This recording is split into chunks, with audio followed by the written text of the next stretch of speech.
Hi everyone, remember this? We have to figure out what's going on. There's something going on and it's bad. There's a problem. There's something wrong. Something's going on. We've got to figure out what's going on. Bomb. We have to find out what's going on. I called the mayor. I said, what's going on? What's going on?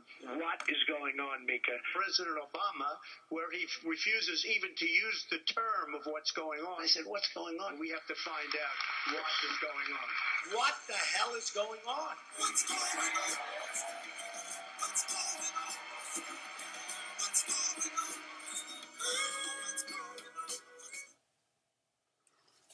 You know, good for the Donald. He was curious enough to ask the question, what's going on? Unlike President Obama, who wouldn't even say what's going on because, he's a wimp. Donald wanted to know what's going on with ISIS. He wanted to know what's going on with the birth certificate.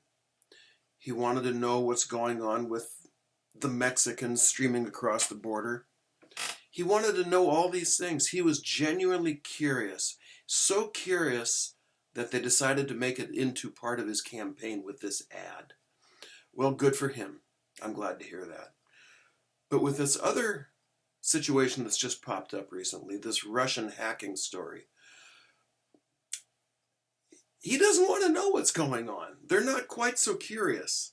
In fact, the campaign released this statement. This was their actual official response to the Washington Post story that the Russians were instrumental in helping his campaign. Quote, "These are the same people that said Saddam Hussein had weapons of mass destruction. The election ended a long time ago in one of the biggest electoral college victories in history. It's now time to move on and make America great again." So let's break that down pile by pile. These are the same people that said Saddam Hussein had weapons of mass destruction. That's false. The CIA, for the most part, disagreed with the Bush administration's belief that Saddam had weapons of mass destruction.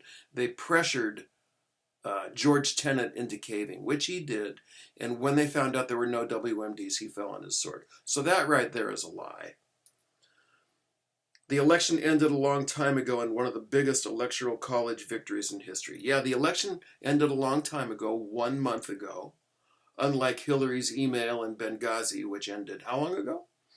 One of the biggest electoral college victories in history? No, that's false. Not even close. 306 to 232 is hardly an avalanche. And might I remind you, the popular vote, Hillary has a 2.8 million vote popular lead. That is the combined populations of Boston, Miami, Seattle, Portland, and Denver. So in fact, Donald Trump lost the election. But by this quirky situation we have with the Electoral College, he's going to be the next president. So it's time to move on and make America great again. Okay. You can move on. And by the way, America was perfectly great before you and your flying monkeys came along.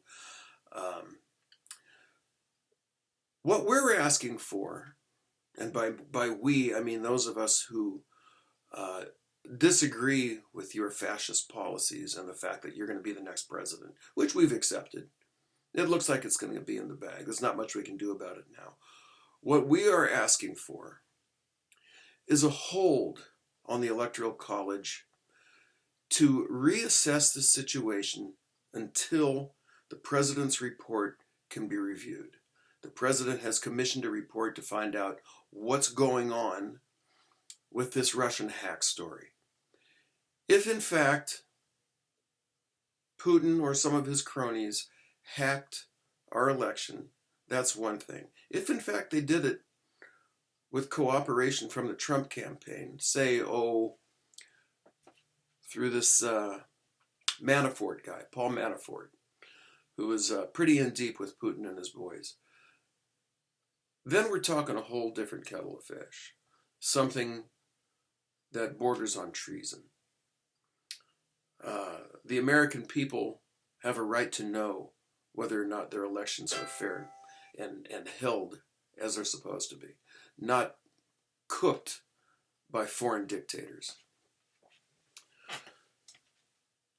If the Trump campaign, for that matter, if all Republicans considered it, they have more to lose from not getting to the bottom of this than anybody else. If, in fact, Donald Trump is sworn in next January, this coming January, and we find out later that he was, in fact, seated by influence from the Russians, his credibility will be absolutely zero. As if it's not bad now. He will not be able to govern at all. Nothing. Our allies will not consider him a credible president. He will be Putin's man in Washington. Nothing else. And nobody else has more to lose from pushing this election through than the Republicans. And I take it back. Somebody else has more to lose. Julian Assange has a lot to lose. His life is on the line.